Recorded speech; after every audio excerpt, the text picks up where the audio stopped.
Mustafizur Rahman IPL থেকে বাদ পড়লেও মুস্তাফিজুর রহমানের ক্রিকেট থামেনি। মুস্তাফিজুর রহমান পিএসএল খেলবে 6,44,00,000 রুপিতে। মুস্তাফিজুর রহমানকে ডাইরেক্ট সাইন করিয়েছে পাকিস্তানের লাহোর কালান্দার। পিএসএল খেলবে মুস্তাফিজুর। আর মুস্তাফিজুর রহমান ক্রিকেটে ঝড় এনেছে, ঝড়। একমাত্র মুস্তাফিজুর রহমানের জন্য কত কিছু হয়ে গেল। আইপিএলে 9,20,00,000 ক্ষতি হয়েছে মুস্তাফিজুর রহমানের। বাংলাদেশ ক্রিকেট বোর্ডের ক্ষতি হয়েছে 350 কোটি। আইসিসির ক্ষতি হয়েছে প্রায় 4,000 থেকে 6,000 কোটি, সম্ভবত 6,000 কোটিই হবে। পাকিস্তান ক্রিকেট বোর্ডেরও ক্ষতি হবে। পাকিস্তান ক্রিকেট বোর্ড ক্ষতিপূরণ দেবে যদি 15 তারিখ ভারতের সঙ্গে ম্যাচ না খেলে।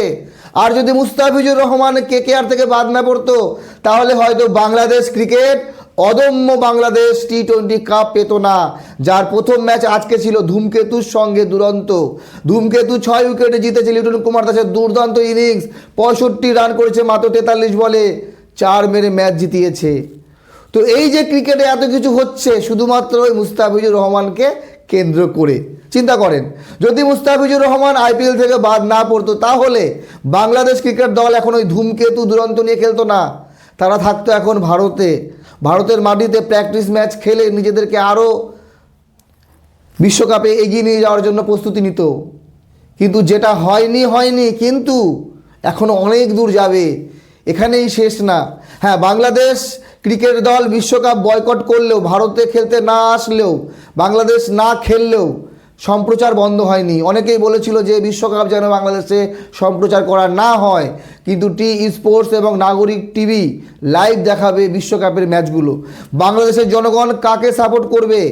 যদিও আপাতত মনে হচ্ছে যেভাবে পাকিস্তান বাংলাদেশের পাশে দাঁড়িয়েছে এই বিশ্বকাপকে কেন্দ্র করে, বাংলাদেশের বিশ্বকাপ না খেলাকে কেন্দ্র করে, আমার মনে হয় যেভাবে কমেন্টগুলো আসে কমেন্ট বক্সে, সেখানে 99 কি 100% বাংলাদেশ হয়তো এখন এবারের বিশ্বকাপে পাকিস্তানকে সাপোর্ট করবে। পাকিস্তানের ক্যাপ্টেন সালমান আলী আগা বলেছে বাংলাদেশের জনগণকে যে আমাদেরকে সাপোর্ট করুন। কিন্তু সাপোর্ট করা না করা বড় বিষয় না, বড় বিষয় হচ্ছে যে বিশ্বকাপের ইতিহাসে সব থেকে বড় বিশ্বকাপ এবারই হচ্ছে। 20টি দল অংশগ্রহণ করছে।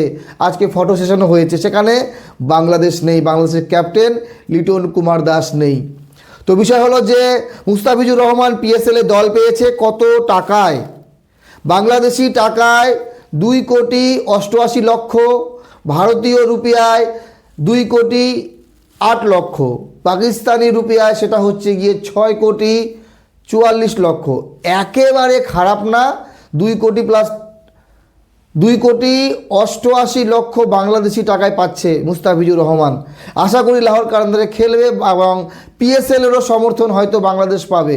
বাংলাদেশের জনগণ পিএসএল দেখবে। যদি মুস্তাফিজুর রহমান থাকতো তাহলে হয়তো আইপিএলও দেখতো। এবার আইপিএলের সম্প্রচার বাংলাদেশে নিষিদ্ধ করে দেওয়া হয়েছে। যাই হোক বন্ধুগণ, আজকের ভিডিওতে ব্যাস এখানেই, এতটুকুই। ক্রিকেটের পুরো রূপরেখা বদলে দিয়েছে মুস্তাফিজুর রহমান।